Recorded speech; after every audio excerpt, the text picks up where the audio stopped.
Kapatid, kung effort lang ang basehan ng kita, dapat pinakamayaman na ang pinakapagod na tao sa mundo. Agree? However, we are not paid based on only our effort but based on the result. Ito yung business belief ni Steve Jobs na nagpayaman sa kanya. If you want to know, tune in, don't tune out.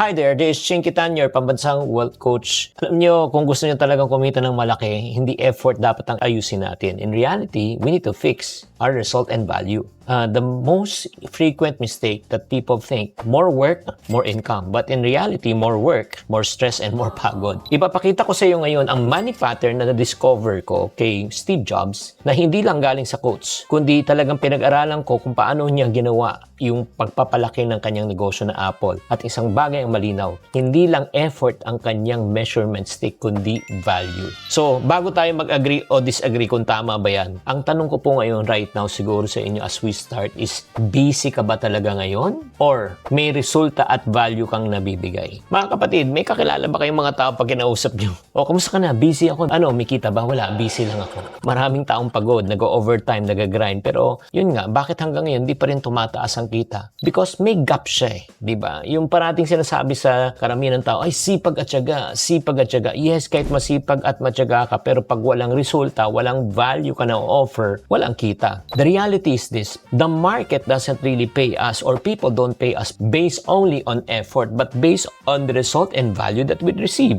Nung bumalik nga si Steve Jobs, di ba nawala siya sa Apple, hindi siya nagdagdag ng trabaho. As a matter of fact, nagbawas siya. Tinanggal niya halos 70% ng kaniyang product lineup. Kasi marami silang product nung pumasok siya ulit. So, 70% tinanggal niya and nag-focus lang siya kung saan yung mga nag-work. Ito rin actually yung tinatawag natin na 20-80 Pareto law. Out of 10 products that you sell, if you notice as an entrepreneur, 8 products, hindi naman masyado bumibenta, pero yung dalawang fast-moving mo, yan na nagbibigay ng resulta, yan nagbibigay ng revenue. So, I want you to pause for a second right now. Ano yung mga pwede mong tanggalin na alam mo naman, nandyan lang siya, pero hindi siya nag-work? At ano dyan ang matitira sa mga ginagawa mo? Kaya nga, very important yung word na value, kasi yung effort kasi hindi mo mame-measure. Ang value, di ba, yung results, mararamdaman mo. Walang pakialam ang market kung gaano kahirap ang trabaho. Ang pakialam niya, worth it ka bang bayaran? Kaya nga ito hindi sinasabi ng iba eh. Actually, honestly, most of you right now, you're watching this video, hindi ka underpaid.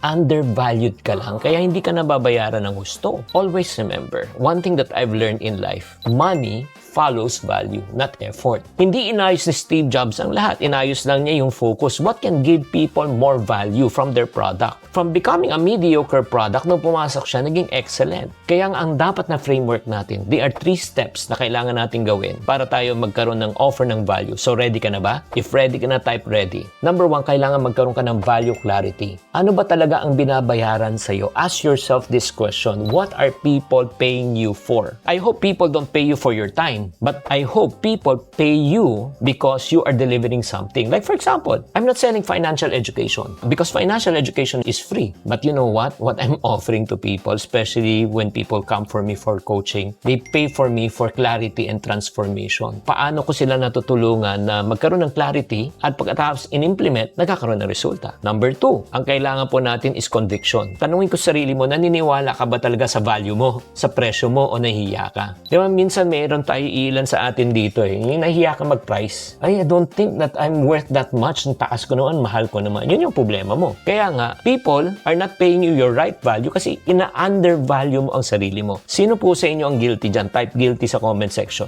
Number 3, aside from value, aside from yung conviction, paniniwala mo, kailangan yung experience. Diba? Ang tanong, ramdam ba ng customer mo yung experience na binibigay sa'yo? Like for example, when people invite me to speak on a speaking engagement, talagang majority of them, by the grace of God, sinasabi nila money for value. Talagang sobra silang natuwa, number 1, na-excite, tapos natutunan, nagkaroon ng clarity, na-encourage, na-inspire. Yun. Kaya nga, very important yung customer experience. Kaya kung tapat ka sa sarili mo, let me ask you this question. Saan ka ba naguguluhan ngayon? Alam mo ba talaga kung anong binabayaran sa'yo? Naniniwala ka ba talaga sa value at presyo mo? Nagbibigay ka ba ng good customer experience? Please answer this. Kung hindi mo alam yan, alam mo, maniwala ka, hindi tataas ang kita mo. In reality, kung titignan mo, Apple brands are not the cheapest. Hindi sila naglalaban sa presyo. Hindi sila naglalaban sa discount. Inaangat nila yung product value para tumaas ang willingness ng tao na bayaran sila. Kaya I hope na mag-switch po tayo that we are exchanging time for money. Right now, we should exchange value for money. Kaya nga tatanungin kita right now, kung magtataas ka ng presyo bukas, may dahilan ba na ikaw pa rin ang kukunin? May dahilan ba na ikaw pa rin ang bibilhin? At dito po nagkakamali ang karamihan. Inaayos nila ang presyo rather than ayusin ang value. Kaya ang tanong ko po sa inyo ngayon as we close this, kung pareho pa rin ang ginagawa mo from last year to this year, lalaki ba ang value mo o pagod ka lang uli? So, ano na-realize mo sa session natin na ito? If you do realize something, please share it in the comment section and let's start a discussion. Tatandaan, tamang karunungan, tamang disiplina ang susi sa pagyaman. Chinky Tan, with over 6 million Facebook followers, 2.8 million YouTube subscribers, and 2.4 million TikTok fans, is now all out to share with you the most practical, simplest path to lasting wealth.